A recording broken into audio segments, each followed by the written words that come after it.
A couple of weeks ago, I shared a toolbox video about how important and profitable it is to create an emotional connection with your customers. In today's toolbox, I want to share a strategy with you that you can use to create that very important emotional connection. The strategy is this: make sure that you're asking more of the right kinds of questions. In other words, get curious about your customers beyond taking care of their car. Get curious about their lives, their plans, their hobbies, their hopes, their dreams, their families, etc. Curiosity is an indication of caring, and expression of caring is one way to connect with someone else. In fact, it's been said that curiosity is the bridge to connection. So what does curiosity look like between you and the customer?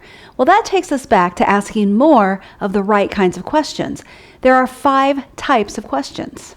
The first is what is called the introductory questions, such as the commonly used, "How you doing?"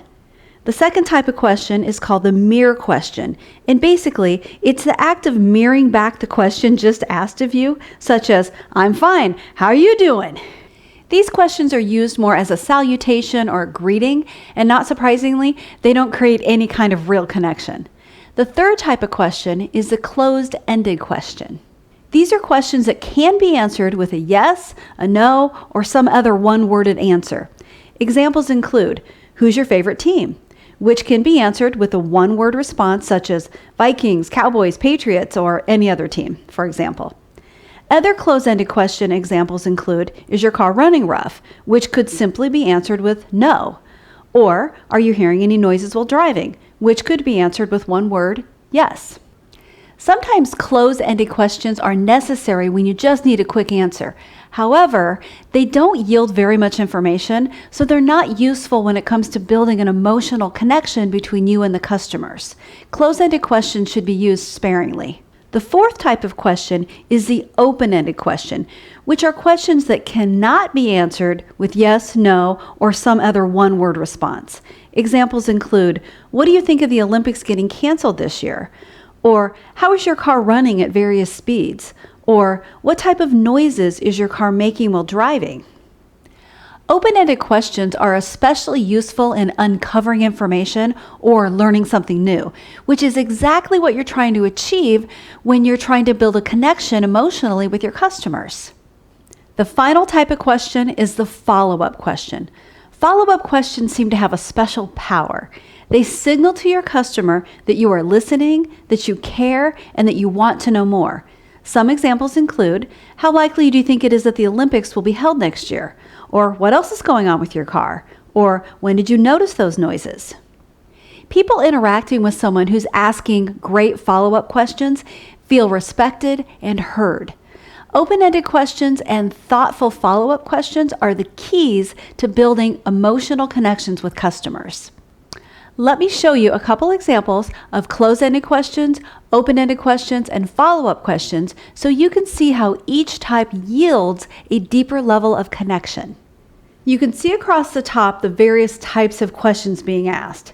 We'll start in the upper left-hand corner and move to the right. The closed-ended question is the first example. Do you enjoy driving your Spark? Because of its closed-ended nature, this question sets the customer up for a one-word answer, in this case, yes. If you change the question to an open-ended version, such as, how do you feel about your Spark so far? You get a bit more information in the response, which might be, it's good, I like it. And then, with a strong follow-up question, such as, what do you like most about it? You get even more information.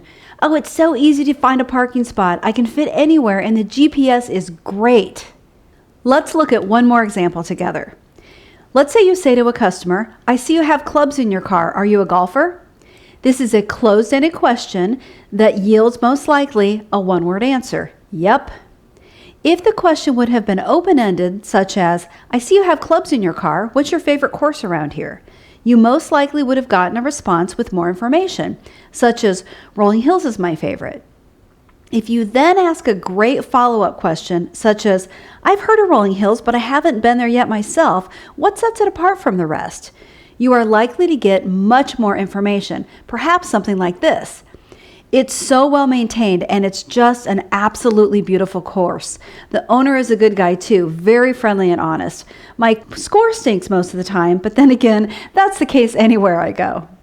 You can see how each level of question yields a greater depth of response, and as a result, greater connection between you and the customer. I've included in today's video a downloadable document, and this includes the 2 examples that I just shared with you, in addition to a couple other examples of the various levels of questions that you can ask to build great connections with customers. Customers who feel an emotional connection to companies they do business with spend more money with those businesses. Make sure that you're asking more of the right kinds of questions to help you build that connection. And also make sure that you're not just asking about the customer's car. Make sure that you're asking great questions about the customer, because that's where the true connection lies. As always, thank you for watching, and thank you for coming alongside me as we build something better together.